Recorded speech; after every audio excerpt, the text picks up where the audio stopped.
कार्यक्रम है। मांझी ने यह बयान दिया। उन्होंने कहा कि पूर्वोत्तर भारत पीएम के दिल में बसता है, तो हमेशा बिहार के विकास के लिए कार्य करते रहते हैं प्रधानमंत्री मोदी। तो ये बड़ा बयान जीतन मांझी की ओर से प्रधानमंत्री मोदी को लेकर आया। उन्होंने कहा कि प्रधानमंत्री मोदी का ये सतत कार्यक्रम है और उनके दिल में पूर्वोत्तर भारत बसता है। तो ये बड़ी अपडेट इस वक्त की आप तक पहुंचाते हैं। आपको बता दें कि प्रधानमंत्री मोदी का बिहार दौरा है और इसी बीच ये बयान सामने आया। कार्यक्रम है, कोई नई बात नहीं है। जहां खास करके पूर्वोदय उनके दिमाग में है, पर पूर्व और उत्तर जो प्रदेश हमारे हैं जिसमें बिहार भी है, उसका विकास उनके दिल में बसा हुआ है। हर तरह का विकास वो चाहते हैं, इसके लिए यहाँ आ रहे हैं और बहुत से सौगात वो देंगे। इसके लिए आभार व्यक्त करते हैं। आगे बढ़ेंगे। पीएम आज और कल बिहार दौरे पर होंगे। ऑपरेशन सिंदूर की सफलता के बाद प्रधानमंत्री मोदी का बिहार दौरा विकास परियोजनाओं की बाहर भी ला सकता है। इसके साथ ही आगामी विधानसभा चुनाव को देखते हुए प्रधानमंत्री मोदी और सीएम नीतीश की जोड़ी विरोधियों के लिए चुनौती है। पीएम मोदी का बिहार दौरा, देंगे बड़ी सौगात, विकसित बिहार की नींव रखेंगे पीएम।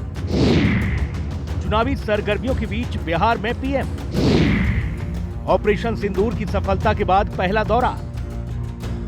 बिहार में चुनाव है और राजनीतिक दलों ने तैयारियां तेज कर दी हैं। इस बीच प्रधानमंत्री नरेंद्र मोदी एक बार फिर 2 दिवसीय बिहार दौरे पर हैं। पीएम का यहां 29 और 30 मई का कार्यक्रम है। इस दौरान प्रधानमंत्री नरेंद्र मोदी कई विकास के कार्यक्रमों में शामिल होंगे। पीएम मोदी पटना और विक्रमगंज में 2 अलग-अलग कार्यक्रमों में शिरकत करेंगे। इस दौरान प्रधानमंत्री तकरीबन 50,000 करोड़ के विकास कार्यों की सौगात देंगे। इन विकास योजनाओं में हवाई अड्डे, बिजली परियोजना और एक्सप्रेसवे जैसी योजनाएं शामिल हैं। इससे बिहार की अर्थव्यवस्था को गति मिलने का अनुमान है। बिहार बीजेपी के प्रदेश अध्यक्ष दिलीप जायसवाल ने बताया है, 29 मई की शाम पीएम मोदी पटना एयरपोर्ट पहुंचेंगे। नए टर्मिनल का उद्घाटन, बिहटा एयरपोर्ट का शिलान्यास करेंगे। पटना एयरपोर्ट पर भीड़ से मिलेगी निजात। उद्घाटन के बाद पीएम पटना में रोड शो करेंगे। रोड शो के दौरान पीएम का जगह जगह होगा स्वागत। जाहिर है, ऑपरेशन सिंदूर के बाद पहली बार प्रधानमंत्री यहां पहुंच रहे हैं। प्रधानमंत्री मोदी बीजेपी दफ्तर में पार्टी नेताओं के साथ विधानसभा चुनाव के मद्देनजर मजबूत बूथ पर एक बैठक करेंगे। इसके बाद राजभवन जाएंगे और वहीं रात्रि विश्राम करेंगे। 30 मई को नवीनगर पहुंचेंगे पीएम मोदी। 29,948 करोड़ की विकास की परियोजनाओं की देंगे सौगात। सुपर थर्मल पावर प्लांट की आधारशिला रखेंगे पीएम।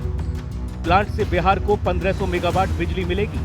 पटना सासाराम एक्सप्रेसवे का भी शिलान्यास होगा। बक्सर और भरौली के बीच बनने वाले पुल का शिलान्यास करेंगे। ये पुल पूर्वांचल और ग्रीनफील्ड एक्सप्रेसवे को जोड़ेगा। इसके अलावा पीएम मोदी विक्रमगंज में आम जनसभा को संबोधित करेंगे। आपको बता दें कि पीएम मोदी के बिहार दौरे से पहले बीजेपी ने पटना समेत राज्य के दूसरे हिस्सों में ऑपरेशन सिंदूर से जुड़ा पोस्टर लगाया है। एक पोस्टर में नारा था, न देश झुकेगा, न बिहार का विकास रुकेगा। दूसरे में लिखा, जो सिंदूर मिटाने निकले थे उन्हें मिट्टी में मिलाया है। इससे पहले प्रधानमंत्री पहलगांव हमले के बाद 24 अप्रैल को मधुबनी आए थे और वहां से ऐलान किया था कि हमले की साजिश रचने वालों को उनकी कल्पना से भी बड़ी सजा दी जाएगी। तो अब जब प्रधानमंत्री यहां पहुंच रहे हैं तो देखना होगा कि इस बार बिहार की धरती से वो पड़ोसी मुल्क को चेताने के अलावा बिहार की जनता को क्या संदेश दे जाते हैं। ब्यूरो रिपोर्ट, हिंदी खबर।